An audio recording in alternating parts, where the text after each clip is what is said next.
Well, in a move that has surprised me, Aaron Plessinger, whatever, has signed with Red Bull KTM for the open seat that, must be Marvin Musquin left, which I don't know where Marvin Musquin went, but that's not here nor there. I have to say that Aaron Plessinger is probably one of the best personalities that the sport has right now, considering he's just himself. Mullet, cowboy boots, just living the life, having some fun, and that's all it needs to be. So it'll be exciting to see how he does, considering that Red Bull has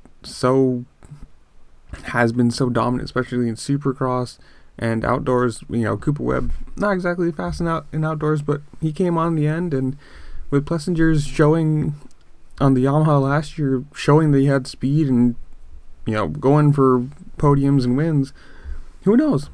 I think it'll be fun, especially just going to see somebody fun on a serious team. It's going to be cool. But comment down below, tell me what you think. Do you think he's going to do well, bad, in between, do you not care, whatever it is, and I'll see y'all later. Peace!